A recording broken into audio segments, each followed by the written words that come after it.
الحمد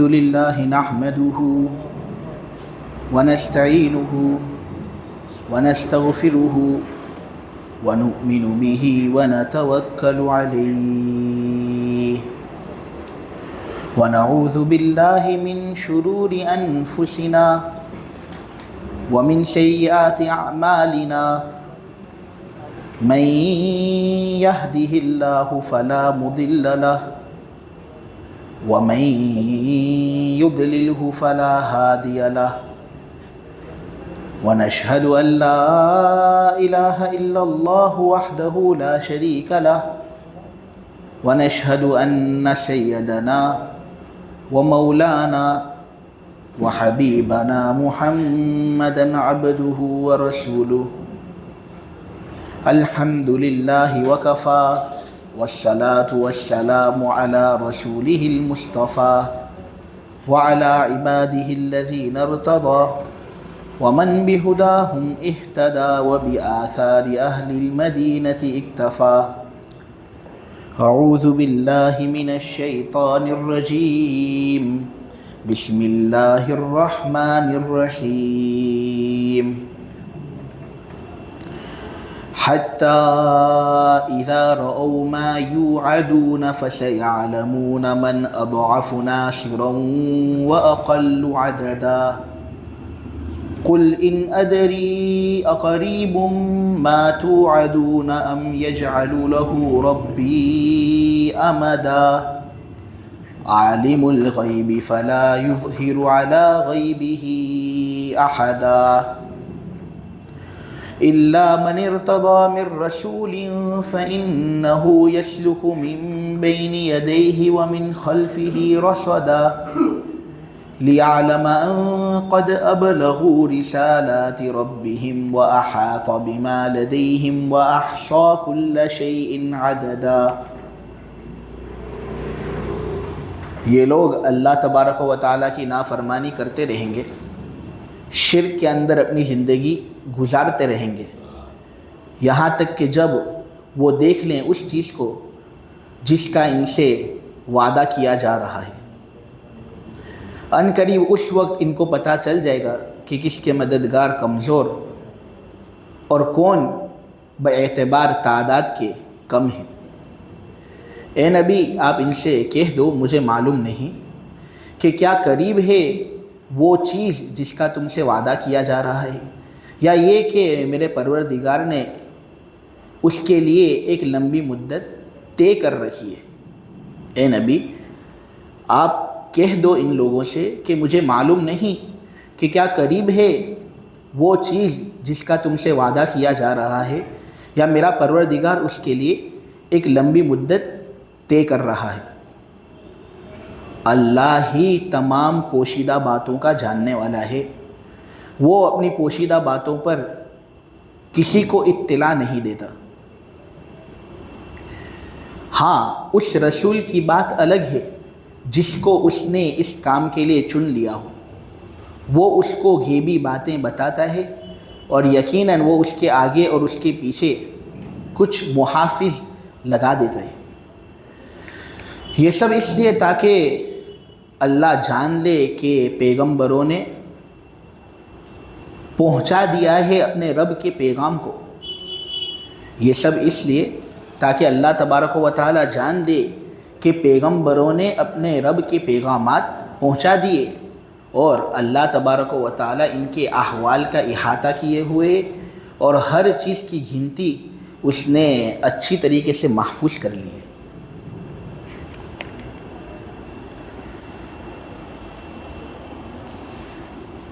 سورہ جن کی آیت نمبر 24 سے آج کی تفسیر شروع کرنی ہے.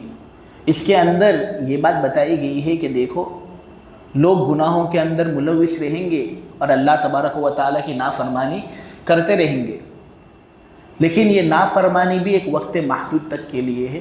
ایسا نہیں کہ ہمیشہ ہمیشہ نافرمانی ہی کے اندر اپنی زندگی یہ لوگ گزاریں گے. نہیں، ایک وقت ایسا آئے گا کہ جس چیز کا ہم وعدہ ان سے کر رہے ہیں وہ چیز حرف بحرف پوری ہوگی اور ان سے ہر چیز کا بدلہ لے لیا جائے گا. جو پاپ انہوں نے کیے ہیں، جو گناہ انہوں نے کیے ہیں ہم پورا پورا بدلہ ان کو دیں گے۔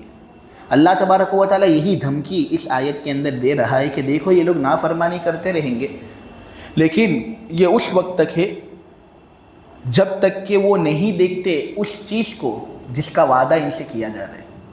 لیکن جب وہ دیکھ لیں گے نا کہ ان سے کیا کیا وعدہ کیا جا رہا ہے، تو پھر اس صورت میں وہ اپنی نافرمانیوں سے ضرور بھی ضرور باز آئیں گے۔ پھر ان کو پتہ چل جائے گا کہ کس کے مددگار کم ہیں، کون تعداد کے اعتبار سے زیادہ کمزور ہے۔ میرے عزیزو، یہاں پر جس چیز سے وعدہ کیا جا رہا ہے نا، تو وہ چیز کیا ہے؟ تو اس سلسلے میں علماء کے الگ الگ اقوال موجود ہیں۔ تو یا تو اس سے ایک اجماعی چیز مراد ہو سکتی ہے، یا پھر یہ کہ اس سے ایک انفرادی چیز مراد ہو۔ تو اگر اجتماعی چیز اس سے مراد ہو تو پھر اس سے قیامت کا مراد ہونا واضح ہوگا، اور اگر اس سے انفرادی چیز مراد ہو تو مراد پھر ہر ایک کی موت ہوگی۔ قیامت لوگوں پر آنے والی ہے، کوئی ایک آدمی بھی ایسا نہیں ہوگا جو قیامت سے مستثنی ہو۔ کوئی آدمی مالدار قسم کا ہے، وہ یہ سمجھے کہ میری مالداری مجھے قیامت سے بچا لے گی، تو یہ سوچنا اس کا غلط ہے، نظریہ اس کا فاسد ہے، باطل ہے۔ کوئی آدمی طاقتور ہے، وہ یہ سمجھتا ہے کہ میرے زور اور میری طاقت کی وجہ سے، چال ڈھال کی وجہ سے قیامت کے عذاب سے میں بچ جاؤں گا، تو یہ سوچ بھی اس کی بالکل بودا ہے، بلید پن کی ایک علامت ہے۔ قیامت تو ایک ایسی چیز ہے جو اجتماعی طور پر ہر ایک آدمی کے پاس آنے والی ہے۔ پھر اس میں جو لوگ نیک ہیں ان کو ان کی نیکیوں کا بدلہ اللہ تبارک و تعالیٰ کی طرف سے دیا جائے گا، لیکن جو پھر برے لوگ ہیں، اور جب وہ وعدہ آ جائے گا اللہ کی طرف سے یعنی قیامت، تب ان کو اپنا بلید پن سمجھ میں آئے گا، اور تب یہ لوگ کف افسوس ملتے ہوں گے اور ندامت ہی ندامت کے اندر کہہ رہے ہوں گے کہ یہ کاش دنیاوی زندگی کے اندر ہم نے کچھ نیک اعمال کیے ہوتے، اللہ تبارک و تعالیٰ کی کچھ فرما برداری ہم نے کر لی ہوتی تاکہ اس دن کے برے عذاب سے ہمیں نجات مل جاتی۔ لیکن پھر اس وقت تو کوئی نجات ملنے والی نہیں ہے، کیونکہ اللہ تبارک و تعالیٰ کی لاٹھی اگرچہ حرکت میں کم آتی ہے، لیکن جب آتی ہے نا تو پھر وہ کسی کو چھوڑتی اور بخشتی نہیں ہے۔ اس لیے اللہ ہماری حفاظت کرے۔ تو یا تو اس سے مراد قیامت ہے، یا پھر اس سے مراد موت ہے، کہ لوگ گناہ کرتے رہیں گے یہاں تک کہ وہ دیکھ لیں گے اس موت کو جس موت کا ان سے وعدہ کیا جا رہا ہے۔ آدمی مستی کرتا ہے، دنیا کی رنگینیوں کے اندر اپنا دل لگاتا ہے، زمانے کی دل فریبیوں پر فریفتہ ہوتا ہے، تو وہ جب تک زندہ ہے تب تک، جسم کے اندر جب تک جان ہے تب تک وہ یہ کام کرے گا، لیکن جب یہ جسم جان سے کھوکھلا ہو جائے گا اور روح سے جب یہ خالی ہو جائے گا، تب واقعتاً آدمی کی عقل ٹھکانے پر آئے گی، کیونکہ پھر وہ تمام چیزیں اس کے سامنے کھل جائیں گی جس کا وہ انکار کر لیا کرتا تھا۔ انکار کرتا تھا فرشتوں کا، اب عذاب کے فرشتے اس کے سامنے۔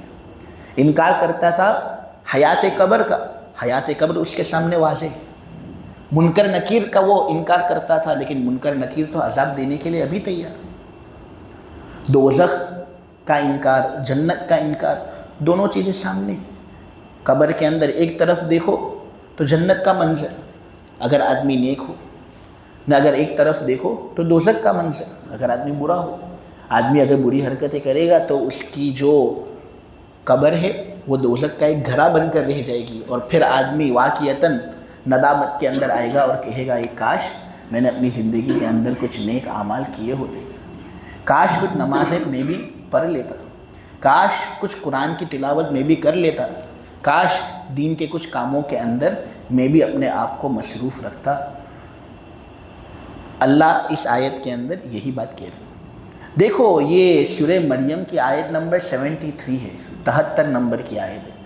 اس کے اندر کافر لوگوں کا ایک متکبرانہ جملہ اللہ تبارک و تعالیٰ نقل کرتے ہیں۔ اللہ تبارک و تعالیٰ فرماتے ہیں وَإِذَا تُتْلَى عَلَيْهِمْ آيَاتُنَا قَالَ الَّذِينَ كَفَرُوا لِلَّذِينَ آمَنُوا أَيُّ الْفَرِيقَيْنِ خَيْرٌ مَقَامًا وَأَحْسَنُ نَدِيًّا۔ جب ہماری یہ آیتیں کافر لوگوں کے سامنے پڑھی جاتی ہیں تو کافر لوگ سرے سے انکار کر دیتے ہیں، اور پھر فخر ہی فخر کے اندر، مستی ہی کے اندر ایمان والوں سے کہتے ہیں کہ اچھا ہم تمہاری بات مانیں، کیا ہمارا جھٹا زیادہ بڑا ہے یا تمہاری بات زیادہ بڑی ہے؟ ہماری تعداد زیادہ ہے، وہ لوگ جو زیادہ ہوں وہ کمزور لوگوں کی بات کیوں مانیں؟ وہ لوگ جس کے مجلس والے زیادہ بہتر ہوں وہ ان لوگوں کی بات کیوں مانے جو دنیاوی اعتبار سے خستہ حال ہے؟ تو اللہ تبارک و تعالیٰ یہ بات یہاں پر کہہ رہے ہیں جواباً کہ اچھا بہت مستی کے اندر تکبرانہ جملے آپ لوگوں کی زبانوں سے نکل رہے ہیں، بالکل بھی یہ مناسب نہیں۔ اگر یہی روش اور اسی طرح معاملہ آپ لوگوں کا جاری اور ساری رہا نے تو ان قریب جب قیامت یا موت آئے گی نا تب پتہ چل جائے گا کہ کس کے مددگار کمزور اور کس کی تعداد کم ہے۔ اگرچہ یہ بھی ایک حقیقت ہے کہ ایمان کے بغیر طاقت کا کوئی فائدہ نہیں، اس سے کہ بہت تو طاقت دنیاوی زندگی تک رہے گی، پھر آخرت کے اندر تو کف افسوس ہی ملنا ہے۔ اس لیے اللہ تبارک و تعالیٰ یہ کہہ رہے ہیں کہ دیکھو اچھی طریقے سے زندگی گزارو، ورنہ آخرت کا جب جریان ہوگا اور جب آخرت والی زندگی شروع ہوگی نا تب آپ لوگوں کو بخوبی یہ بات معلوم ہو جائے گی کہ کس کے مددگار کمزور ہیں اور کس کی تعداد کم ہے۔ تمہاری تعداد کم ہے، میرے لشکر کی تعداد زیادہ ہے۔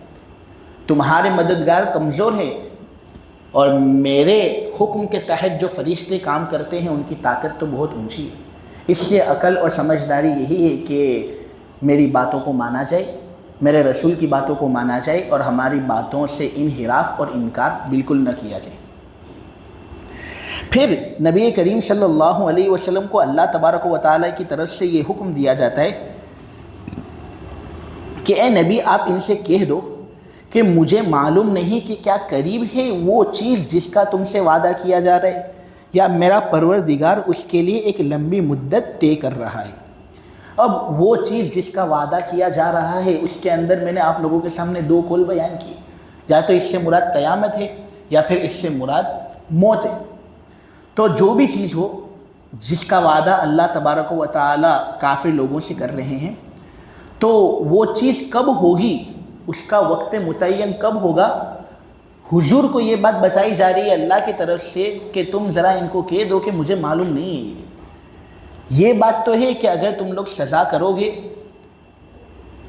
یعنی سزا والا کام کرو گے تو اللہ تبارک و تعالیٰ کی طرف سے تم کو عذاب دیا جائے گا، لیکن وہ عذاب کا وقت کیا ہے وہ مجھے معلوم نہیں۔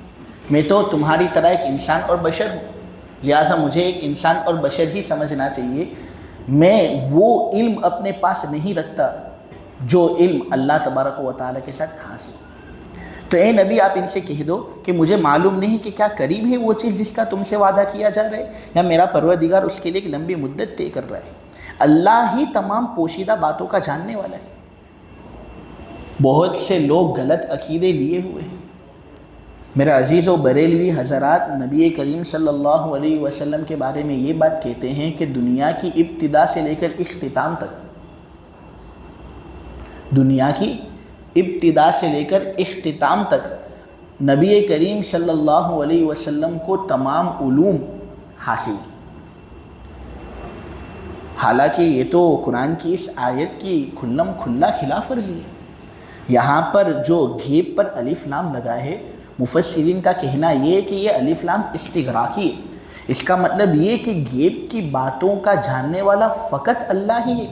پھر اللہ یہ کہہ بھی رہا ہے کہ اللہ اپنے غیب پر کسی کو مطلع نہیں کرتا۔ ہاں کچھ غیب وہ رسول کو بتا دے وہ الگ معاملہ ہے، لیکن علم غیب کلی، تمام پوشیدہ چیزوں کا علم، وہ تو اللہ تبارک و تعالیٰ کے ساتھ خاص ہے۔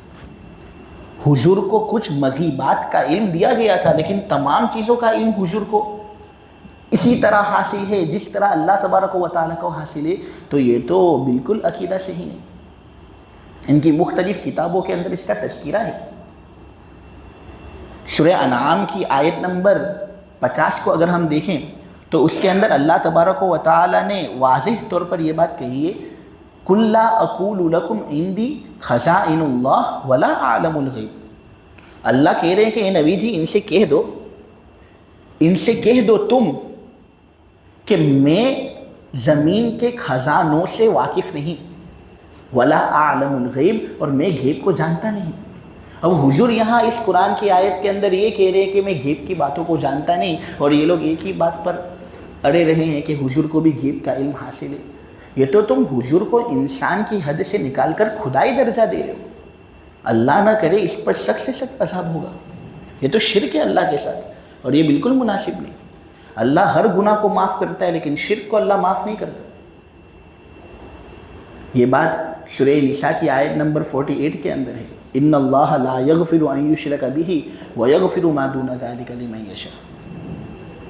اسی طرح قرآن کے اندر ہے سورہ انعام کی آیت نمبر 59 میں، وَعِندَهُ مَفَاتِحُ الْغَيْبِ لَا يَعْلَمُهَا إِلَّا هُوَ، اللہ ہی کے پاس غیب کی کنجیاں ہیں۔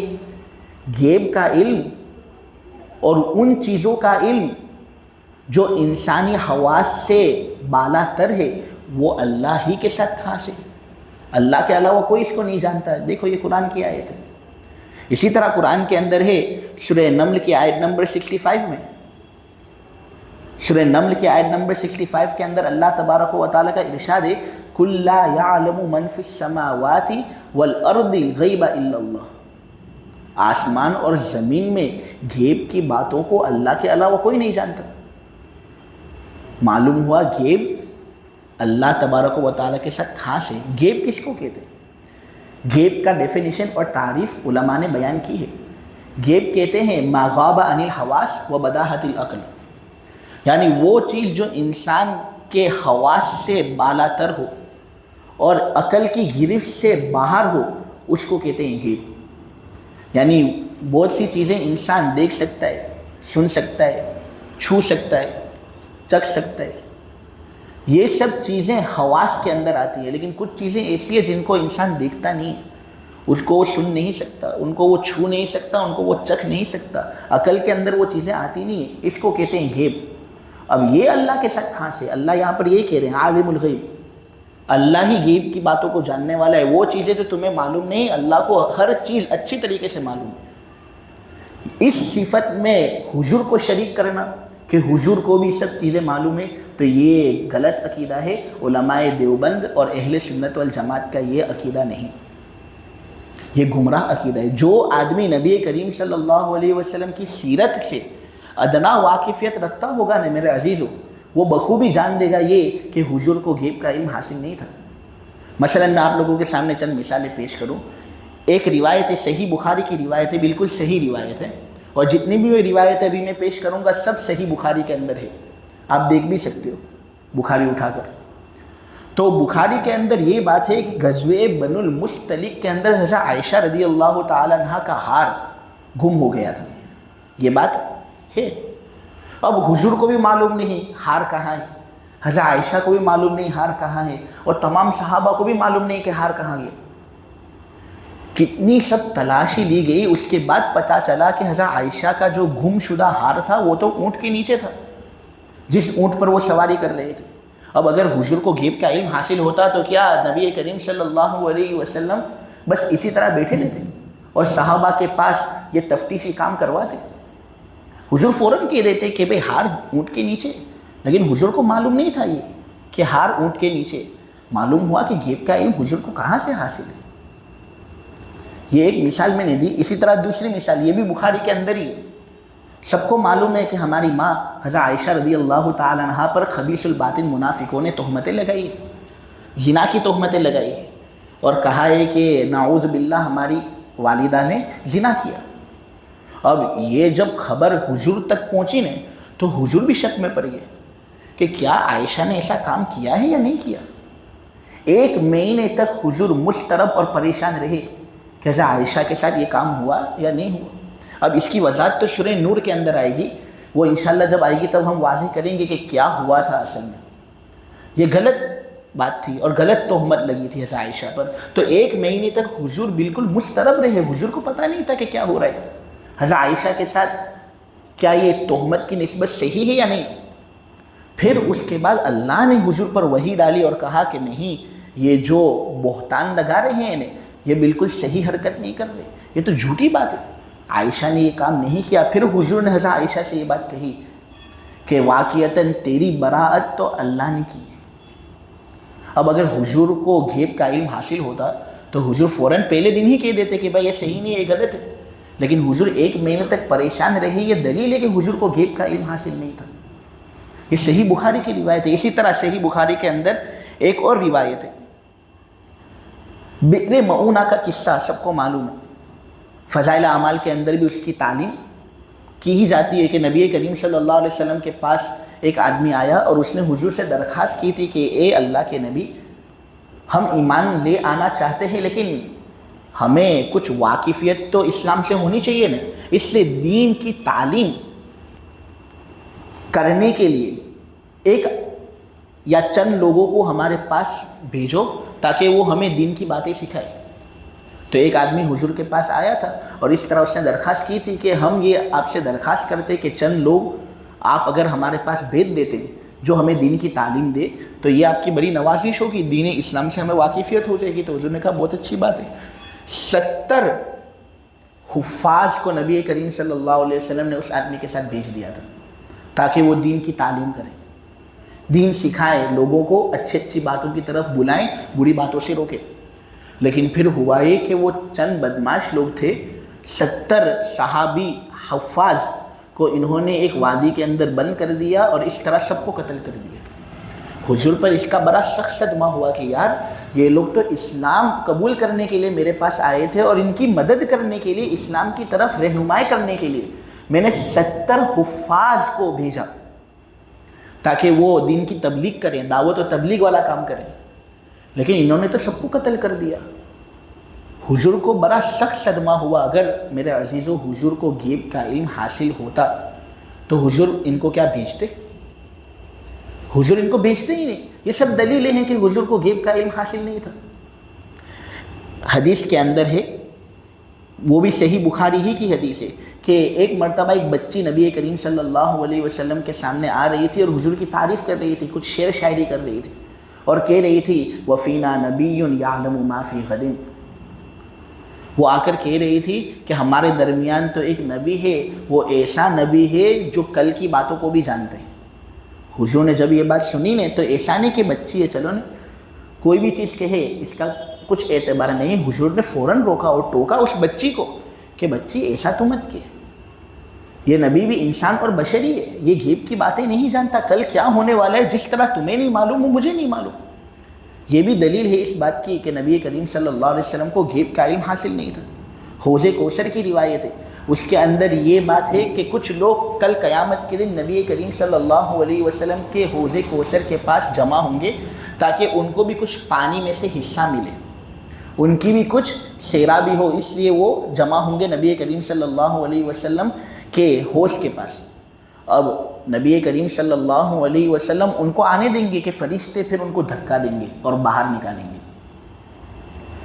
نبی کریم صلی اللہ علیہ وسلم بڑے تعجب کے اندر ہوں گے اور کہیں گے اے فرشتوں، یہ تو میری امت ہے، ان کو میں سیراب نہیں کروں گا تو اور کون سیراب کرے گا ان کو، اس لیے آپ انہیں آنے دیں، اس طرح ان کو دھکا نہ دیں. تو پھر فرشتے حضور سے کیا کہیں گے معلوم ہے؟ اے نبی تم کو معلوم نہیں تھا کہ آپ کے جانے کے بعد انہوں نے کون سی بدعتیں انجام دی اور کیا کیا خرافات دین کے اندر انہوں نے کیے ہیں، وہ تمہیں معلوم نہیں، اس لیے ہم ان کو حوض کوثر سے ہٹا رہے ہیں. اس کے اندر 2 باتیں ہیں. ایک تو یہ کہ جو ایسی بدعتیں گھڑتا ہے نا اور ایسی باتیں لوگوں کو سکھاتا ہے، اس کو تو حوض کوثر کا پانی بھی نصیب نہیں ہوگا. نہیں، دوسری بات یہ میرے عزیزو جو ہمیں سمجھ میں آتی ہے وہ یہ کہ دیکھو یہاں پر فرشتے حضور سے کیا کہہ رہے ہیں، اے حضور آپ تو ان کو اپنا خیر خواہ سمجھتے ہو، اس لیے آپ چاہتے ہو کہ یہ آپ کے پاس آئیں اور حوض کوثر میں سے پانی پیے. تمہیں معلوم نہیں تھا کہ آپ کے بعد انہوں نے سب کیا کیا کام کیے. اب اگر حضور کو علم غیب حاصل ہوتا تو کیا فرشتے یہ کہتے کہ آپ کو معلوم نہیں تھا؟ فرشتوں کا اس طرح کہنا دلیل ہے اس بات کی کہ حضور کو غیب کا علم حاصل نہیں تھا. بہت سے سوالات ایسے تھے جن کے بارے میں حضور کہتے تھے لا ادری، مجھے معلوم نہیں. اب وہ آدمی جس کو غیب کا علم حاصل ہو وہ کبھی بھی لا ادری یعنی مجھے معلوم نہیں، آئی ڈونٹ نو کہے گا؟ وہ کبھی نہیں کہے گا آئی ڈونٹ نو. لیکن حضور نے کہا لا ادری، دلیل کہ حضور کو علم غیب حاصل نہیں تھا. ایک مرتبہ نبی کریم صلی اللہ علیہ وسلم کے سامنے ایک گھو پیش کیا گیا. آپ گھو سمجھتے ہو؟ گھو کسے کہتے ہیں؟ گھو ایک طرح کی چپکلی ہوتی ہے اور اس کی سائز بڑی ہوتی ہے. عرب کے جو ممالک ہیں وہاں پر ریگستانوں کے اندر آپ کو اس طرح کی چپکلیاں نظر آئیں گی. تو آپ نیٹ کے اندر گوبھی اگر سرچ کر دو گے نا تو انشاءاللہ آپ کو مل جائے گا. یہ بڑے زبردست طریقے سے دیواروں پر چپک جاتے ہیں. پہلے کے زمانے میں جو چور لوگ ہوتے تھے نا وہ اس طرح رسی سے گو کو باندھتے تھے اور اس طرح اس کو گھماتے تھے اور پھر دیوار پر اس کو پھینکتے تھے اور وہ گو وہاں پر جا کر چپک جاتا تھا. پھر وہ اس طرح اس کے سہارے سے لمبی لمبی عمارتوں پر چڑھتے تھے اور جو چوری کرنا ہوتا تھا اس طرح چوری کرتے تھے. گو اس کو کہتے ہیں. اب ہمارے جو امت کے علماء ہیں نا ان کا اختلاف ہو گیا ہے کہ کیا گو کو کھانا جائز ہے یا نہیں. ہمارے امام ابو حنیفہ رحمۃ اللہ علیہ تو یہ کہتے ہیں کہ گو کو کھانا جائز نہیں، حرام ہے. ہم بھی اس کو حرام سمجھتے ہیں. دلیل یہ ہے کہ نبی کریم صلی اللہ علیہ وسلم کے سامنے ایک مرتبہ گو یعنی یہ جو لیزرڈ ہے اس کو پیش کیا گیا. حضور ازواج مطہرات سے پوچھتے ہیں کہ یہ کیا ہے؟ یہ تو ایک نئی چیز ہے، میں نے کبھی تو ایسی چیز تو کھائی نہیں. تو ازواج مطہرات نے کہا حضور یہ تو گو ہے گو. حضور نے فوراً اپنا ہاتھ کھینچ لیا کہ میں یہ سب چیزیں نہیں کھاتا. اسی سے احناف نے دلیل پکڑی کہ گو حرام ہے. اب میں جو اس واقعے سے کیا کہنا چاہتا ہوں کہ حضور کو یہ بھی معلوم نہیں تھا کہ گو کس کو کہتے ہیں. ازواج مطہرات سے پوچھ رہے ہیں، یعنی حضور ہماری طرح انسان تھے. اب علم غیب کی نسبت حضور کی طرف کرنا یہ تو اللہ کے حق کے اندر کٹوتی کرنا ہے. اللہ یہ غیب کا علم کسی کو دیتا نہیں ہے. عالم الغیب فلا یظہر علی غیبہ احدا. معلوم یہ ہوا کہ غیب کا علم حضور کو حاصل نہیں تھا. ایک مرتبہ نبی کریم صلی اللہ علیہ وسلم مسجد کے اندر تشریف لے گئے تو دیکھا کہ ایک خادمہ جو ہر وقت جھاڑو لگایا کرتی تھی وہ نظر نہیں آ رہی. یہ فضائل اعمال کے اندر بھی اس طرح کی بات آپ لوگوں نے سنی ہوگی. تو حضور نے پوچھا کہ وہ جو خادمہ تھی جو اس طرح جھاڑو لگایا کرتی تھی اس کو کیا ہوا، وہ آتی نہیں. تو اصحاب نے کہا حضور اس کا تو انتقال ہو گیا. حضور نے فوراً ڈانٹا کہ ارے اس کا انتقال ہوا تو مجھے کہنا چاہیے تھا، میں نماز جنازہ اس کی پڑھتا. چلو مجھے بتاؤ اس کی قبر کہاں ہے، ذرا اس کی قبر کے پاس چلتے ہیں. یہ بخاری کے اندر ہے. اس سے بھی کیا بات معلوم ہوتی ہے کہ حضور کو تمام چیزوں کا علم حاصل نہیں تھا. یہ دراصل مجھے اتنے سب دلائل دینے کی ضرورت اس لیے پڑ رہی ہے میرے عزیزوں کہ ایک امت کا طبقہ اس بات پر مصر ہے اور وہ اپنی بات منوانے ہی کے در پہ ہے. ہم جب یہ سب باتیں ان کے سامنے کرتے ہیں اور دلائل کے ساتھ باتیں کرتے ہیں تو ہمارے ساتھ گفتگو کرنے کی کوئی گنجائش ہی نہیں اور دشمنی لے لیتے ہیں، ہم کو بدخواہ سمجھتے ہیں. حالانکہ یہ بدخواہی نہیں ہے، یہی تو دین ہے، یہی تو دعوت و تبلیغ ہے. تو دیکھو یہاں پر حضور نے خادمہ کے بارے میں پوچھا کہ وہ خادمہ کیا کر رہی ہے، مجھے معلوم نہیں. خادمہ کا انتقال ہو گیا تھا وہ بھی حضور کو معلوم نہیں تھا. معلوم ہوا غیب کی نسبت حضور کی طرف کرنا صحیح نہیں. اللہ تبارک و تعالی ہمیں اس پر عمل کی توفیق عطا فرمائے. دیکھو ہدایت دینا اللہ تبارک و تعالی کے بس کی بات ہے. اس پر ہمیں بالکل بھی فخر نہیں ہونا چاہیے اور کسی اور ذات کو حقیر بھی نہیں سمجھنا چاہیے. ہاں یہ بات ہے کہ جو چیز حق ہے وہ کم سے کم ہم تو معلوم کر لیں، ہم تو سمجھ لیں ہمارے علماء سے، تاکہ ہمارے عقائد صحیح ہوں. اگر ہمارے عقائد ہی کے اندر کھوٹ ہوگی تو اس صورت میں اللہ تبارک و تعالیٰ کے یہاں پر ہم کس طرح حاضر ہوں گے اور کس طرح اپنا چہرہ دکھائیں گے. کیونکہ اس آیت کو سمجھنے کے لیے یہ بحث ضروری تھی، اس لیے اس بحث کے اندر میں داخل ہوا، ورنہ اس طرح کی بحثیں میں عامةً کرتا بھی نہیں ہوں. لیکن آیت کو سمجھنے کے لیے چونکہ بہت ضروری تھی یہ بحث، اس لیے میں نے یہ بحث آپ لوگوں کے سامنے بیان کی. ایک اور روایت ذہن کے اندر آ گئی. ایک مرتبہ نبی کریم صلی اللہ علیہ وسلم گھر کے اندر داخل ہوئے، بھی صحیح بخاری کی روایت ہے، اور دیکھا کہ ایک کھجور گر گئی تھی نیچے. حضور نے چاہا کہ یار میں اس کھجور کو اٹھاؤں اور کھا لوں، لیکن حضور نے کہا کہ مجھے معلوم نہیں ہے کہ کیا یہ کھجور صدقے کی ہے یا غیر صدقے کی ہے، اور نبی تو صدقہ نہیں کھا سکتے، تو اس لیے میں نے اس کھجور کو کھایا نہیں. اب حضور کو یہ معلوم نہیں تھا کہ کھجور صدقے کی ہے یا غیر صدقے کی، اس لیے حضور کھجور کو کھاتے نہیں ہیں. اور یہ لوگ تو یہ کہتے ہیں کہ حضور کو دنیا کی ابتدا سے لے کر اختتام تک تمام چیزوں کا علم حاصل ہے. یہ چیز بالکل صحیح نہیں. اللہ تبارک و تعالی ہمارے بھائیوں کی ہدایت کے جو اسباب ہیں وہ مہیا کر دے، اور اللہ تبارک و تعالی تمام لوگوں کے عقائد صحیح بنائے. نبی کریم صلی اللہ علیہ وسلم نے یہ بات کہی کہ دیکھو تمام غیبی چیزوں کا علم اللہ تبارک و تعالیٰ کے ساتھ خاص ہے، وہ اپنے غیب پر کسی کو مطلع نہیں کرتا. ہاں کچھ غیبی باتیں وہ رسول کو بتا دیتا ہے جس کو اس نے اس کام کے لیے چن لیا ہو۔ رسول کو کچھ غیبی باتیں معلوم تھی، اسی لیے تو رسول نے ہمارے سامنے جنت جہنم اور شریعت کے جو احکام ہیں وہ ہمارے سامنے کھولے۔ تو غیبی علم تمام تو کسی کو حاصل نہیں، لیکن رسول کو غیبی علم کچھ نہ کچھ درجے میں اللہ تبارک و تعالیٰ دے دیتا ہے۔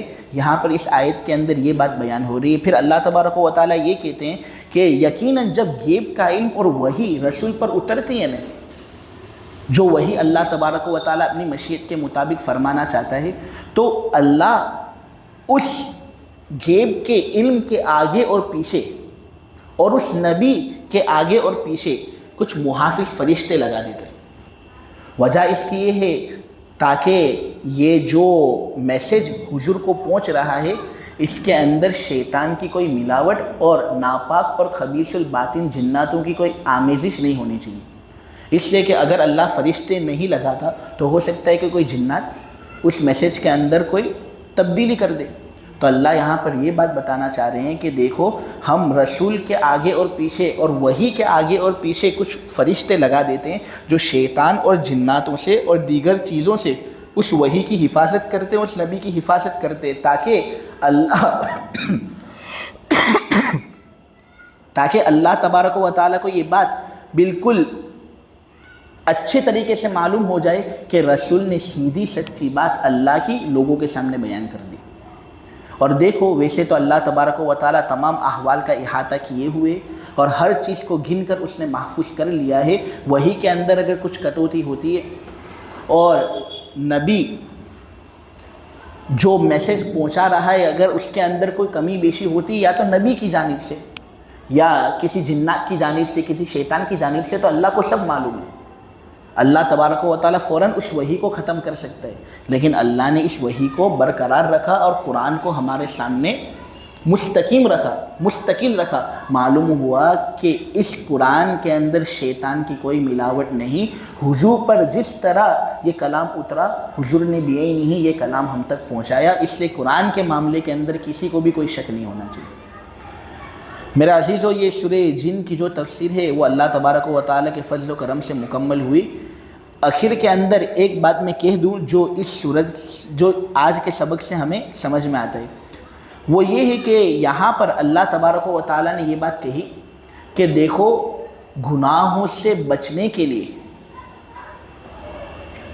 گناہوں سے محفوظ رہنے کے لیے سب سے اہم بات یہ ہے کہ آدمی اس وعدے کا خیال اور پاس رکھے جو وعدہ اللہ نے ہم سے کیا ہے۔ اب اس وعدے کے بارے میں بتا چکا ہوں دو قول، ایک یہ کہ اس وعدے سے مراد قیامت ہے اور ایک یہ کہ اس وعدے سے مراد موت ہے۔ تو آدمی جتنا زیادہ قیامت کا استحضار دل کے اندر رکھے گا نہیں اور موت کو جتنا زیادہ وہ یاد کرتا رہے گا، اللہ تبارک و تعالیٰ گناہوں سے اس آدمی کی حفاظت اتنی زیادہ کریں گے۔ تو یہ ایک سبق تھا جو ہمارے لیے سمجھنا بہت ضروری ہے۔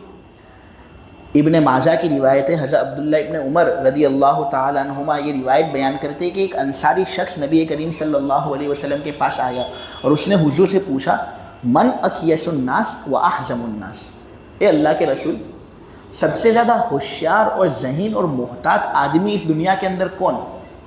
نبی کریم صلی اللہ علیہ وسلم نے کہا، اکثرهم ذکرا للموت وَأَكْثَرُهُمْ اسْتِعْدَادًا لِلْمَوْتِ أُولَئِكَ الْأَكْيَاسُ ذَهَبُوا بِشَرَفِ الدُّنْيَا وَكَرَامَةِ الْآخِرَةِ۔ نبی کریم صلی اللہ علیہ وسلم نے یہ بات کہی کہ وہ لوگ جو سب سے زیادہ موت کو دل کے اندر محفوظ رکھتے ہوں، جو لوگ سب سے زیادہ موت کے بارے میں یقین رکھتے ہوں کہ ایک دن ہمیں مرنا ہے،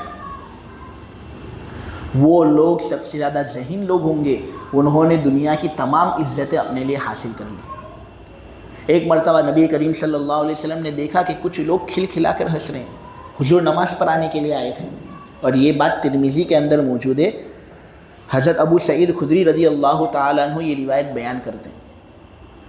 تو حضور نے جب دیکھا کہ کھل کھلا کر لوگ ہنس رہے ہیں، غفلت کے اندر پڑے ہوئے، تو حضور نے فوراً ڈانٹا اور کہا، اما انکم لو اکثرتم ذکر حازم لذات الموت لشغلکم اما ارا۔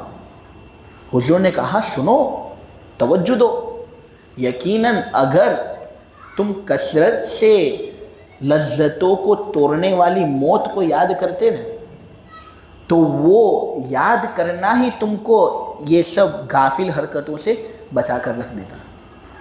تو یاد کرو، موت کو کثرت سے یاد کرو۔ پھر حضور نے کہا اکثروا ذکر حازم اللذات الموت، کثرت سے لذتوں کو توڑنے والی موت کو یاد کرو۔ موت کو یاد کرنے کے لیے سب سے بہترین طریقہ یہ ہے کہ آدمی قبرستان جائے، جتنا ہو سکے۔ دن کے اندر اگر ایک مرتبہ جا سکتا ہو تو جائے، ہفتے کے اندر جا سکتا ہو تو ہفتے کے اندر جائے، لیکن آدمی ضرور قبرستان جانے کی ایک عادت بنا لے اور وہاں جا کر باقاعدہ سوچے یہ کہ ہمیں بھی ایک دن منو مٹی کے نیچے دفن ہونا ہے۔ سب اعزاء اور اقربا ہمیں چھوڑ کر چلے جائیں گے، سب رشتہ دار ہمیں چھوڑ کر چلے جائیں گے، جو چیز کام آئے گی وہ فقط اعمال ہیں۔ اس لیے ہمیں اعمال کو سدھارنے ہیں اور اللہ تبارک و تعالیٰ کے ساتھ ایسی حالت میں ملاقات کرنی ہے کہ اللہ ہم سے راضی ہو۔ اللہ تبارک و تعالیٰ کہنے کو قبول فرمائے، سننے کو قبول فرمائے، اور سب سے زیادہ عمل کی توفیق عطا فرمائے۔ آگاہ اپنی موت سے کوئی بشر نہیں، آگاہ اپنی موت سے کوئی بشر نہیں، سامان 100 برس کا پل کی خبر نہیں۔ آگاہ اپنی موت سے کوئی بشر نہیں، سامان 100 برس کا پل کی خبر نہیں۔ موت سے کس کو رستگاری ہے، آج وہ تو کل ہماری باری ہے۔ سبحانک اللہم بحمدک وتبارک اسمک وتعالی جدک ولا الہ غیرک، یا رب صلی وسلم دائما ابدا علی حبیبک خیر الخلق کلہم۔ اے اللہ ہمارے گناہوں کو معاف فرما، مولا ہماری خطاؤں سے درگزر فرما۔ اے اللہ بے شک ہم بڑے گنہگار ہیں، خطا وار ہیں۔ اے اللہ ریاہ کار ہیں، سیاہ کار ہیں۔ اے اللہ جتنے بھی جرائم ہم نے کیے، جتنے بھی گناہ ہم نے کیے، اے اللہ تو ہمیں معاف فرما۔ مولا کریم آج ایک بہت باریک بحث سمجھائی گئی، اے اللہ اچھے طریقے سے اس کو سمجھنے کی توفیق عطا فرما۔ اے اللہ اگر کوئی غلطی ہو گئی ہو تو ہمیں معاف فرما۔ مولا کریم اصلاح ہماری فرما۔ مولا کریم عقائد صالحہ اور عقائد حقہ پر ہمیں جمع کر رکھ۔ مولا کریم اچھی باتوں کو پھیلانے کی ہمیں توفیق و سعادت عطا فرما۔ اے اللہ بری باتوں کا مرکز بننے سے اے اللہ تو ہماری پوری پوری حفاظت فرما۔ مولا کریم دنیا اور آخرت دونوں جگہوں میں عزت سے تو ہمیں نواز۔ مولا کریم ذلتی سے تو ہماری پوری پوری حفاظت فرما۔ اے اللہ طاقت سے ہمیں نواز، قوت سے نواز، تندرستی سے نواز، بیماری کمزوری ذوق سے اے اللہ تو ہماری پوری پوری حفاظت فرما۔ اے اللہ جو لوگ اس مجلس کے اندر شریک ہیں ان کی ہر جائز تمنا اور مرادوں کو اے اللہ پورا فرما۔ قرآنی انوارات کو مولا کریم حاصل کرنے والا ہمیں بنا دے۔ اے اللہ اس محلے کو بنا دے۔ مولا کریم اگر واقعی ان کو معلوم ہوتا کہ یہ قرآن کیا چیز ہے تو اتنی زیادہ غفلت مولا کریم ان کی جانب سے نہ ہوتی۔